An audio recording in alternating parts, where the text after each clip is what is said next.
and damage your dunya, damage the world, your physical life. And how do we find the lessons in these trials?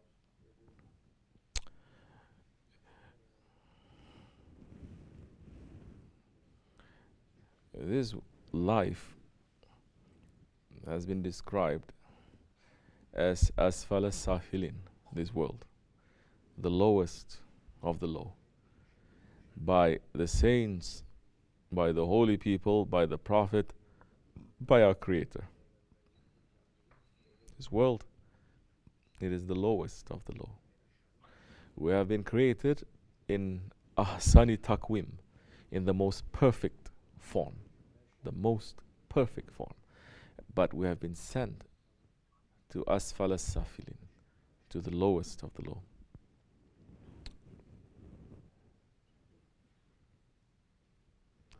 That kind of perfection cannot exist in this world. That kind of perfection that is inside of us must feel tortured to be in this world. And those who are seeking themselves and they're seeking their spirit and they're seeking Allah in whichever way that you are, you understand what I'm saying. You feel the torture. We're not talking about nature. Yeah, I'm not talking about little birds or sunshine or sheep and feeling happy. No. But even then, for someone who has intelligence, when they look at that sunshine, they're going to feel angry. Not because of that sunshine, but how we are now aiming to even destroy the sun.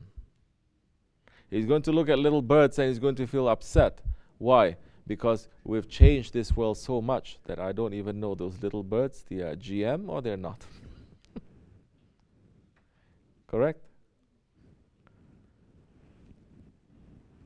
Which means what? We have been given intelligence to think, to choose, to have a will. Nothing in creation has been given a will. The angels have not been given a will. The animals have not been given a will. But mankind has been given a will that you can choose. I can either choose to do good, I can choose to do bad. And our Creator has given that to us. But He has given us also the intelligence to say, if you choose what I'm choosing for you, it will be the best. If you choose what I'm not choosing for you, it will lead you to very dangerous areas, which after a while you still have to come back to me, because I created you and your return is to me.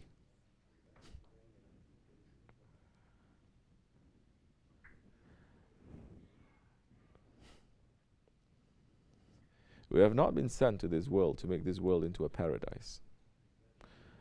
All great civilizations, they go up and they go down. And in the past, even people of faith, they can build great civilizations. But the main purpose is not to run after the pleasures and the treasures of this world. The ease and the comfort of this life comes because you are seeking the ease and the comfort of your spirit. According to the different levels that you are, at a higher level, you say, this is even not necessary. Why is this not necessary? It's not because you're punishing yourself, but because you've felt and you've witnessed something that is much higher than this. Do you understand? It's like a man or a woman who has friends, and it's necessary to have friends. You have friends, you have good friends, suddenly you found someone that you love. So many, they will say, even for a short while, this one is enough for me. I don't need anything else. Everything else is nice, and it's good. If I don't have it, I'll survive. But I cannot survive without that one. If I have all the friends in the world and I don't have that one, it is going to be a torture for me.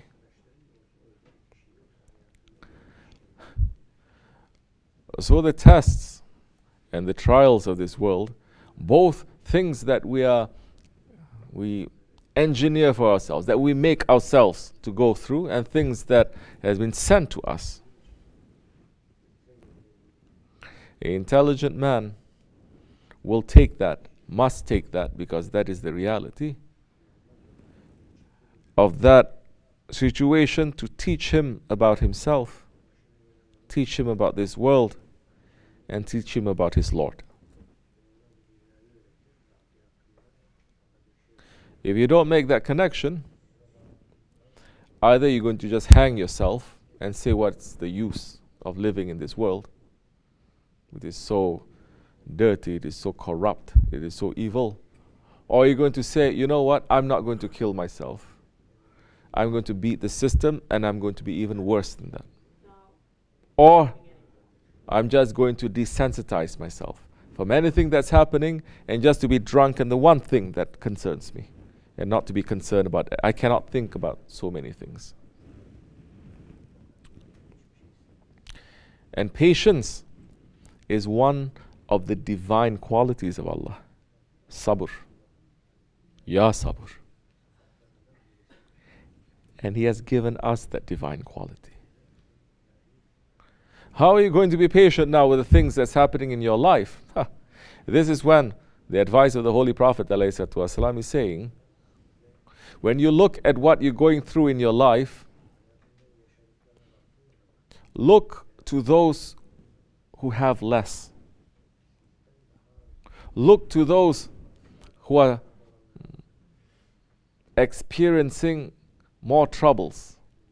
Don't look at those who have more. You will find yourself then.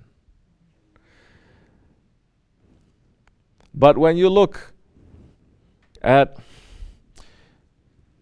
your own growth as a person, your spirit, whether you are going to judge yourself, am I a good person, am I not a good person, it says, don't look at those who are worse than you.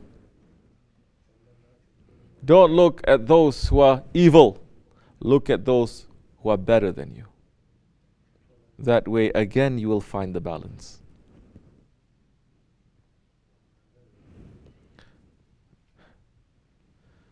So, there are so many things. We are sent into this world, lowest of the low.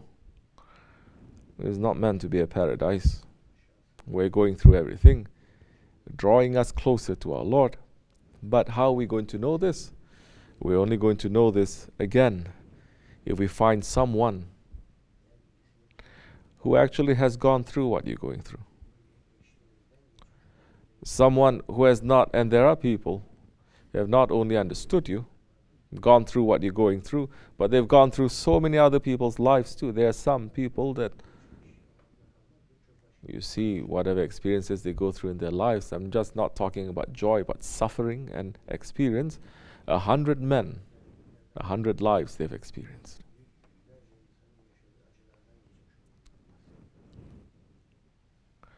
Some thousands. And these are the ones that we call prophets. Because every prophet's life, 124,000 of them, is nothing but trouble and suffering. And those are the ones who's most beloved by Allah. All the holy people, trouble and suffering. So how did they deal with that? This is where you're going to find an answer. This is where you're going to find an answer. How did Ayub alayhi salam, the prophet Job, when he went through his suffering, how did he deal with that? How did the prophet Adam deal with his suffering? How did the prophet Ibrahim deal with his suffering? How did the prophet Musa deal with his issues? How did the prophet Jesus deal with his problems in life? How did the prophet Muhammad ﷺ deal with his problems and the issues and the tests and the challenges he faced in his life? You will find an answer there. and you're finding the best way, the best answers there. You will find the lessons in those trials that time.